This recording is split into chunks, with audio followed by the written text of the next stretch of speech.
Assalamualaikum all of you. I hope you all are doing well in the best state of Iman and health. This is Paisa Siddiqui. Today I'm gonna tell you about business English. What is the meaning of business English? What are the uses of business English? What is the difference between basic and business English? Last but not the least, I'm gonna tell you some examples of business and the basic English. Okay, let's talk about business English. What is the meaning of business English? यकीनन तौर पे आप लोग सोच रहे होंगे business का word use हुआ है तो यकीनन कोई कारोबार या उसकी कोई English होती होगी. Basically, business English is the type of English in which is used in business purposes and the business context, such as international trade, finance, insurance, banking, and some office setting. Okay, now I'm gonna tell you about the uses of business English. Basically, there are 7 uses of business English. That is, the first one is international trade. What is the meaning of international trade? Basically, international trade जो है वो it's a exchange of goods and services between the country. You can also say that sales, purchase of sales and goods. Okay, so this is international trade. After that the negotiation. Basically जो काफ़ी लोग जो हैं वो negotiation को bargaining में जो है वो कंफ्यूज हो जाते हैं. ज़्यादातर लोग सोचते हैं कि जो नेगोशिएशन होता है और बार्गेनिंग होता है वो दोनों एक चीज़ है. हालांकि ऐसा नहीं है. दोनों जो है वो उसके मायने जो है वो अलग हैं. बार्गेनिंग क्या होती है? बार्गेनिंग जो है वो प्राइस से होती है. यानी फॉर एग्जांपल अगर मैं आपको एग्जांपल दूं कि मैं जो हूँ कहीं सब्ज़ी लेने जा रही हूँ और मैं प्याज लेने जा रही हूँ, तो मैंने दुकानदार मतलब जो प्याज वाले से बोला कि भाई कितने का प्याज है, ठीक है. तो उन्होंने बोला कि वैसे 40 रुपये किलो का नहीं है, लेकिन आई नो कि वो ज़्यादा है, just I am giving an example. Okay, तो अब वो मैंने उनसे बोला तो मैं उससे बार्गेनिंग करी जा रही हूँ कि नहीं कम हो. यानी अपनी सेटिस्फेक्शन के लिए मैं ये नहीं सोचूंगी कि दूसरे का नुकसान हो या दूसरे का फ़ायदा हो, ये मैं नहीं सोचूँ. मैं सिर्फ अपनी सेटिस्फेक्शन के लिए मुझे जो प्राइस चाहिए तो मैं उस पर जो है वो बार्गेनिंग करती जाऊँगी. बेसिकली बार्गेनिंग जो है वो इनफॉर्मल तरीका होता है, ठीक है. अब हम बात करते हैं नेगोशिएशन की. नेगोशिएशन जो है वो बेसिकली लीगल मैटर के लिए होता है और नेगोशिएशन जो है वो प्राइस की नहीं होती. नेगोशिएशन जो है वो फॉर्मल तरीका होता है. उसमें क्या होता है कि आपकी इंटेंशन ऐसी होती है कि दोनों पार्टी जो है वो अपने एक मतलब म्यूचुअल अंडरस्टैंडिंग से जो है वो कोई एग्रीमेंट करें और वो दोनों अग्री हों. उसमें इंटेंशन क्या होगी? उसमें इंटेंशन ये होगी कि आपका भी फ़ायदा हो और दूसरे वाले बंदे का भी फ़ायदा हो जो आपके साथ बैठा हुआ है, ठीक है. तो बार्गेनिंग में क्या था कि बार्गेनिंग में हमने सीखा कि प्राइस की बार्गेनिंग होती है, उसमें सिर्फ आप अपने ही सेटिस्फेक्शन ले रहे होते हैं, मतलब अपना ही फ़ायदा सोच रहे होते हैं. लेकिन नेगोशिएशन में ऐसा नहीं होता. नेगोशिएशन में जो होता है कि सामने वाली मतलब आपका भी प्रॉफिट हो तो सामने वाला जो आपके साथ है उसका भी प्रॉफिट हो. तो ये प्रॉपर जो है वो फॉर्मल तरीका होता है और एग्रीमेंट इसका होता है. उम्मीद करती हूँ आपको ये नेगोशिएशन और बार्गेनिंग में जो फ़र्क है ये समझ आया होगा. अब जो हमारा थर्ड पॉइंट है वो है ईमेल या फिर टेलीफोनिक. ईमेल में जो है वो बेसिकली जो है वो जब आप ईमेल करते हैं अपने बॉस को, अपने एचओडीज़ को या कोई भी हायर अथॉरिटीज़ को, तो आपको एक पर्टिकुलर जो है वो मेल करनी चाहिए. एक ऐसी इंग्लिश जो बिज़नेस इंग्लिश, बेसिकली उसको मैं वर्ड दूंगी, बिज़नेस इंग्लिश यूज़ करना चाहिए कि वो समझे कि वाकई जो है वो एक प्रोफेशनल है, ठीक है. और टेलीफोन में जो है वो ये होता है कि आप जब आपका ऑन कॉल जो है वो इंटरव्यू होता है, जब आप वेयर स्काइप या जूम, तो उसमें जो है वो आप किस तरह से जो है वो अपने बात को कन्वे कर रहे हैं, अपने जो बिज़नेस इंग्लिश यूज़ कर रहे हैं वो किस तरह से आप कर रहे हैं. तो ये जो है वो थर्ड पॉइंट हो गया कि telephone and the email. Okay, first point मैंने आपको बता दिया था कि वो हमारा इंटरनेशनल ट्रेड है. सेकंड जो है वो नेगोशिएशन है. थर्ड जो है वो हमारी ईमेल एंड टेलीफोन है. And the fourth one is meeting.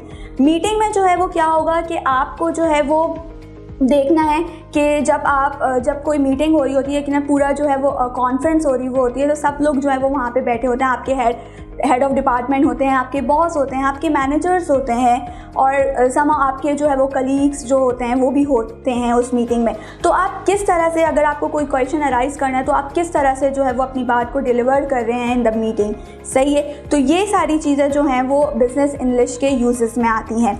अब उसके बाद जो है वो हम बात करेंगे प्रेजेंटेशन की. प्रेजेंटेशन प्रेजेंटेशन बेसिकली जो है वो जब आप प्रेजेंट करने जा रहे हो तो आप एक रिप्रेजेंट कर रहे होते हो। जब आप ऑर्गेनाइजेशन में होते हैं, जब आप अपनी कंपनी में होते हैं तो आप अपनी कंपनी को रिप्रेजेंट कर रहे होते हैं कि फला मैं फॉर एग्जांपल मैं कोई प्रेजेंट करने जा रही हूँ कोई चीज़ पावर पॉइंट प्रेजेंटेशन में, तो मैं अपनी कंपनी को रिप्रेजेंट कर रही हूँ, ठीक है। तो उस तरह से जो है जब आप इंटरनेशनल कोई लोग आपके आ गए तो आप किस तरह से जो है वो अपनी प्रेजेंटेशन डिलीवर करेंगे, क्या क्या चीज़ें क्या क्या आप यूज़ करेंगे, बिजनेस इंग्लिश यूज़ करेंगे, ताकि वो जो इंटरनेशनल लोग होंगे वो आपकी बात को समझ सकें और उनको भी अच्छा लगे कि और आपकी कंपनी का जो मोराल है और जो वो भी आपका इंक्रीज़ हो। तो बेसिकली जो है वो ये प्रेजेंटेशन होती है। फिर उसके बाद जो आती है हमारी मैनेजमेंट स्किल्स आती है। मैनेजमेंट में जो है वो basically management is the process of doing like efficiently and effectively, जो है वो आप किस तरह से जो है वो अपने काम को लोगों के दरमियान किस तरह से मैनेज करते हैं, ये सारी जो है वो हमारी मैनेजमेंट में आ गई। Last but not the least जो कि सेवन्थ वन है वो ये है कि आपको वो है लीडिंग, ठीक है। आप किस तरह से जो है वो अपनी टीम को लीड कर रहे हैं, ठीक है, टीम लीडिंग बेसिकली। तो टीम जो है वो बेसिकली अगर मैं इस तरह से बताऊं, team TEAM team, basically team जो है वो टुगेदर एवरीवन अचीव्स मोर। तो अगर आप अपनी टीम के हेड हैं तो आप किस तरह से अपने जो है वो सबऑर्डिनेट को किस तरह से आप अपनी बात को कन्वे करेंगे अपनी कि वो आपकी बात को समझ सके, ठीक है, थ्रू द प्रोफेशनल यानी कि बिजनेस इंग्लिश में आप किस तरह से उसको बताएंगे। Okay, now I'm gonna tell you about difference between basic English and the business English। अच्छा, बेसिक इंग्लिश में जो है वो बेसिकली बेसिक इंग्लिश को जो है वो हम नॉर्मल इंग्लिश भी कह सकते हैं, ठीक है, नॉर्मल इंग्लिश या जनरल इंग्लिश भी हम इसको बोल सकते हैं।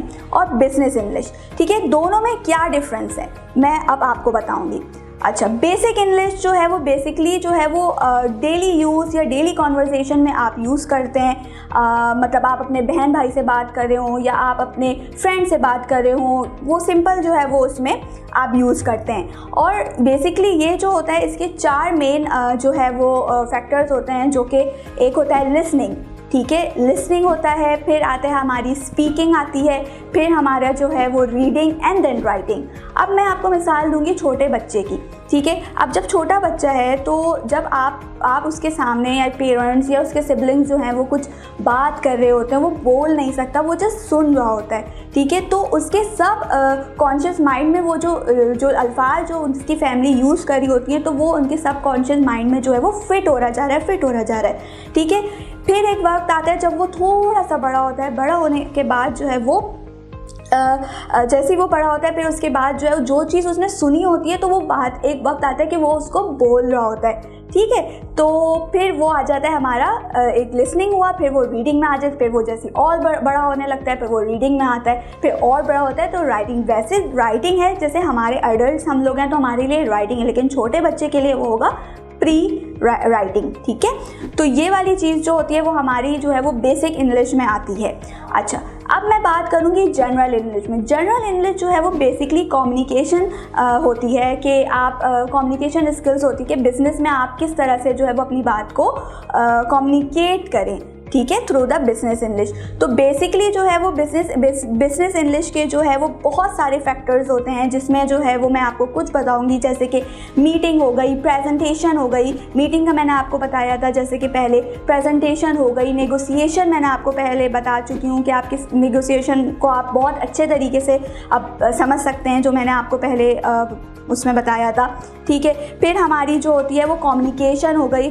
अच्छा, बहुत ज़्यादा मैंने नोटिस किया है कि ऑर्गेनाइजेशन में या आप कहीं काम कर रहे होते हैं तो कभी कभार ऐसा होता है जैसे कम्युनिकेशन गैप आ जाता है। जैसे फॉर एग्जांपल अगर मैं स्कूल की मिसाल दूं कि प्रिंसिपल है एक और एक कोऑर्डिनेटर है, ठीक है, फिर उसके नीचे एक फैसिलिटेटर आती है एंड देन द टीचर्स, ठीक है।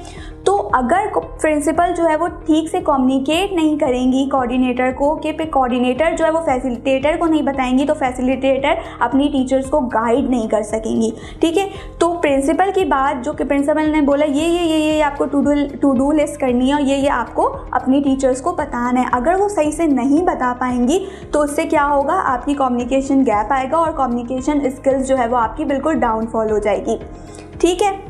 अब मैं आपको जो है वो बाद में जो है वो दूसरे क्लिप में मैं आपको कुछ एग्जांपल्स दूंगी जिससे जो है वो आप बहुत अच्छे से समझ सकेंगे कि बेसिक इंग्लिश जो है वो आप कौन कौन से बेसिक इंग्लिश के वर्ड्स जो है वो आप यूज़ करते हैं। फिर उसके बाद जो है वो बिजनेस इंग्लिश के वर्ड्स जो है वो आप कौन से यूज़ करेंगे तो आप जो है वो एक प्रोफेशनल कहलाएंगे।